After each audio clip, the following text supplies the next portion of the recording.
before the Super Bowl, the day before, we had Shawn's old rival, Daniel Jacobs, in the room. The Miracle Man. The Miracle Man. I have not thought about how I was going to address this, how I was going to talk about anything. So let's go.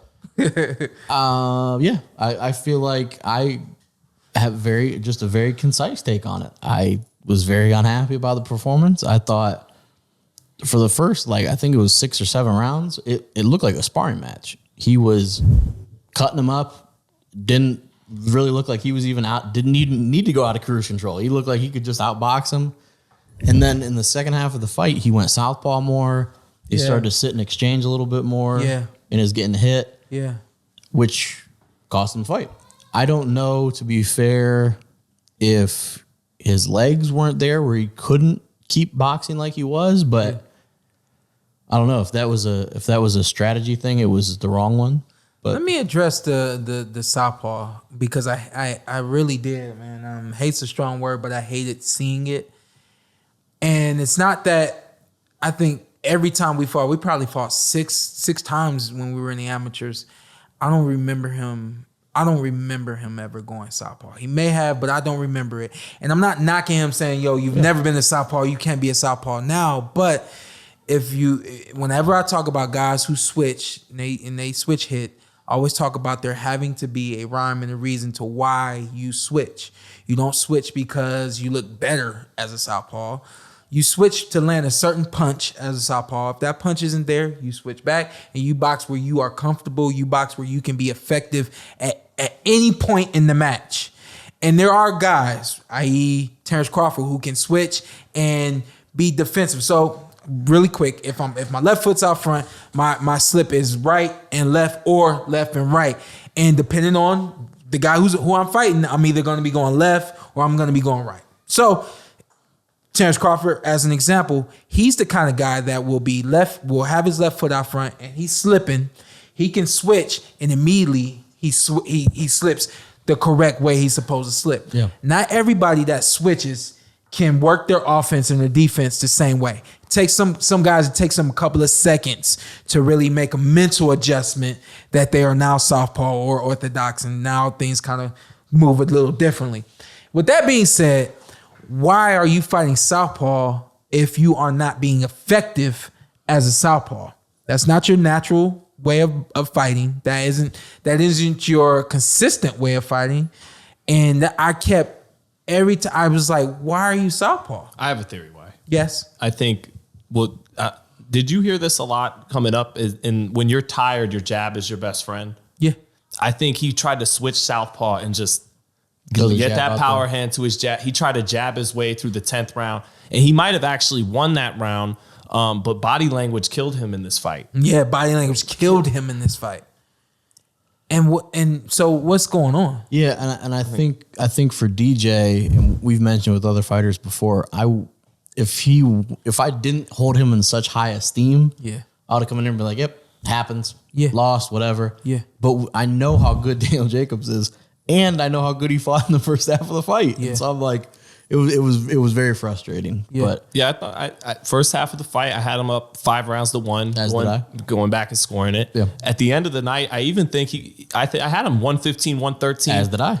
But rounds 4 and 10 were so close that there's no problem with those swing rounds. And body language killed him in this fight because when his hands are at his side down the stretch of the fight in the clinches and he's exhausted, tired, and Ryder is, just working in there. Nothing really on those shots, but he's just being busy in the clinches, and Jacobs, every now and then his head's getting knocked up, and it just looks bad to the judges. It looked really bad to me. Even seeing, because he's one of those fighters that can roll off his shots and take a lot of the impact off of the shots and things like that. But sometimes they just see your head moving. Yeah, they just see your head moving, and they think that you're getting hit, and then guess what? You're not punching back. Yeah, you know what I mean. I felt like he tried to smother Ryder. I felt like he tried to punch and then clinch too much. I felt like he was all over the place. And to be at least a little bit fair, Ryder, you got the job done. Turned the heat up in the second half of the fight. And he turned it up in the second half. And you won the fight. So he kept his defense tight in the first half. He didn't take too many chances. Get blown out early. Waited until Jacobs slowed down. Yeah, it's a good shot. Right. Let me tell you what what made Daniel Jacobs so good / great. He was a great amateur. What made him great as an amateur was he had really good boxing ability. We were fighting in 2 minute rounds, so things are a little different. But he had great boxing ability, great feet, and he had great timing. He had a lot of what I know Demetrius Andrade to do. Demetrius can find that range and that distance and keep you exactly where he needs you, so he can hit you and literally lean out of the way, and you can't hit him. And Jacobs did the same thing as an amateur. He was dot 3 or 4 punches, and he would clinch, or 3 or 4 punches. He's out slick, stepping around, all this and that. A lot of people back in the day compared him to Vernon Forrest as an amateur. He was a lot like Vernon Forrest, was really quick with his hands, and had pop as well. You know what I mean? So when you are Shawn Porter and you've gone against it, you're Shawn Porter and you've seen the best of it, and then you don't see a lot of that anymore. Yeah. It's not just not seeing it. It's like I don't see a lot of the things that you used to do great. And great is not an exaggeration. He did a lot of things great. There are people who do a lot of things really good. Yeah. He was really great. Absolutely. At a lot of things. And I was really frustrated Saturday just seeing him not pull the trigger, seeing him a lot like Keith Thurman go forward, go at him, and then just kind of pull off of it. And it really is, man. It is a direct. It's directly contributed to how your training goes and your preparation for a fight. And I talked about redlining last weekend, and I saw moments where I've been there and I've experienced myself, and I know where that 3 or 4 punch, and you know, hey, he's done. He's done after that. And I don't know what we've talked about before, not wanting to like retire guys or like say, hey, you know, maybe it's time. But for DJ, I mean, you fought the best. You fought Canelo. You fought Triple G. And then back-to-back. We never got Charlo, unfortunately. Yeah, and I don't really want to see the Charlo fight because I like DJ, and I think one of them is still trending kind of upwards, and DJ clearly at this point is declining at least a little bit. We saw the Rosado fight, which, to be fair, it was better than the Rosado performance, so that's good.